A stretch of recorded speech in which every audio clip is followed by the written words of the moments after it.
Hello friends, I'm Greg Engroff, the Lay Director for Emmaus Ministries. I am Stefan Brooks, the Spiritual Director of the Emmaus Ministries. And I'm Kate Dickinson, the Associate Director of the Emmaus Ministries.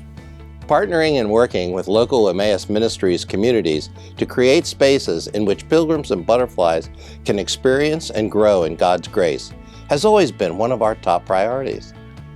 This is what we have been doing through our Leadership Development Events, or LDEs, since 2010.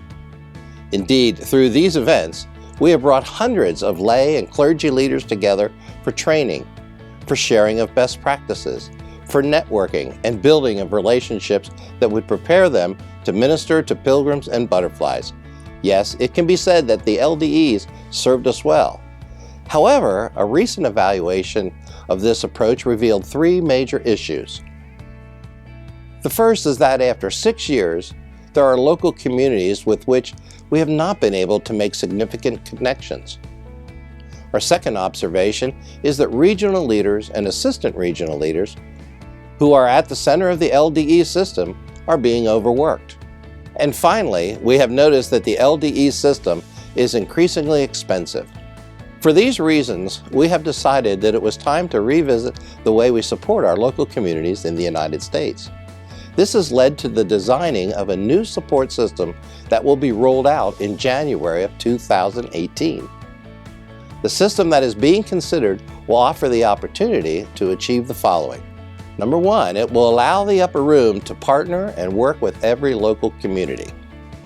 Number two, it will facilitate the empowering and involvement of new lay and clergy leaders. Number three, it will enable us to put to use the expertise and wisdom of previous trainers and present regional and assistant regional leaders. 4. It will facilitate networking and sharing of best practices among communities. Number 5. It will give opportunities to leverage the existing technologies, all this while properly managing the available human and financial resources. This new system will have three major components. First, the structure between the office and the local communities will be different. Secondly, we will add an online training component. And finally, there will be regional gatherings with our local communities. Let us begin by looking at the structure. Previously, in the US, the International Office supported the local communities through a network of 15 regional and countless assistant regional leaders. Among other things, these persons built relationships. They dealt with inquiries, and they organized and conducted training sessions. In the new structure, there will be 4 groups of intervening persons.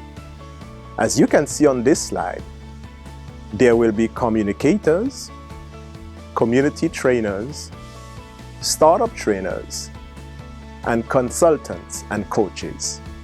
The communicators will be the ones building relationships with the local communities and keeping the pipeline of information flowing between the local communities and the international office. Each communicator will work with a small group of communities. The community-based trainers will be the ones organizing training with local community leaders and members on the upper room material and more.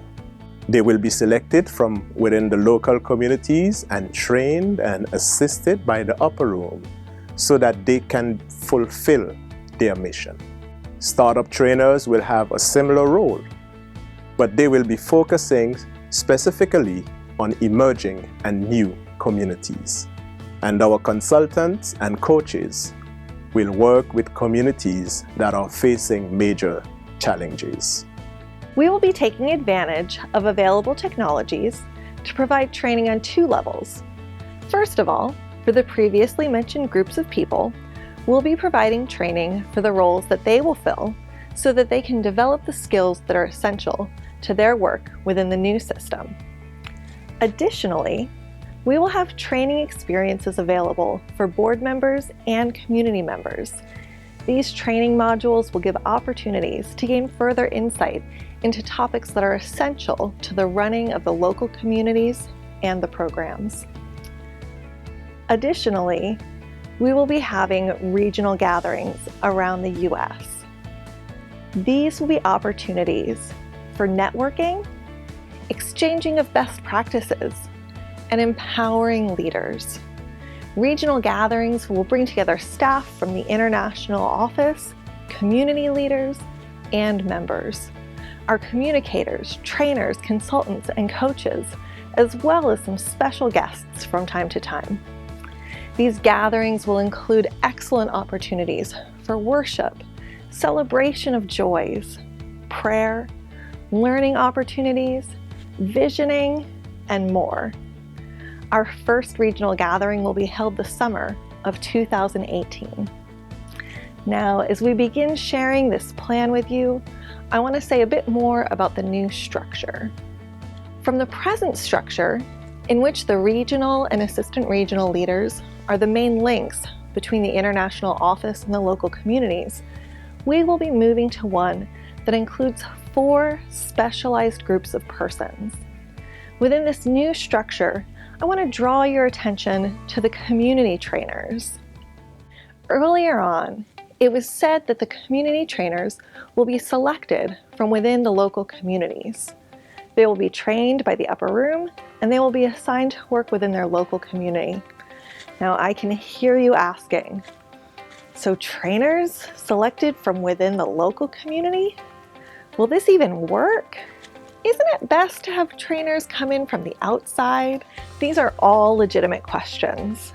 And we have invited Cindy Haney from the New Covenant Emmaus Community in Pulaski, Tennessee, to share her community's experience with us. The New Covenant Emmaus Community has been extraordinarily blessed to have someone within our community who was trained by the upper room. This individual encouraged us to develop our own community training that we hold once a year and was able to give us a lot of advice and encouragement. They were able to help us stay in compliance, to help tweak some areas that we needed to tweak so that we're now in full compliance with the upper room guidelines, and we're real pleased with that. We think that's been good for the health of the community. Our community has become healthy enough that we always have a waiting list for the women's walks, and we've greatly increased our participation in the men's walks. So I'd like to encourage any community to try to have someone within your community that can provide this kind of training. I think it's very beneficial. Friends, it works. It works in Pulaski, Tennessee, but it also works in South Africa, where each local community has its trainer. It works in Australia, where the system is the same. And we have no doubt that it can work well in every community in the U.S. It will call for a quality relationship between the local community and the upper room in the process of selecting and preparing those individuals. It will take great openness on behalf of both the trainers and their communities as they work together. And probably most of all, it will take a great deal of prayers. As we embark on this journey, we begin this pipeline of communication with this video. We will continue to reach out and offer further details through various means as we move towards the month of June, when we will be publishing the various job descriptions and applications. Meanwhile, feel free to reach out to any one of us with your questions, whatever questions you might have. Our information is on the screen. Friends, thank you for your commitment. Thank you for your hard work, and may God continue to bless and guide you.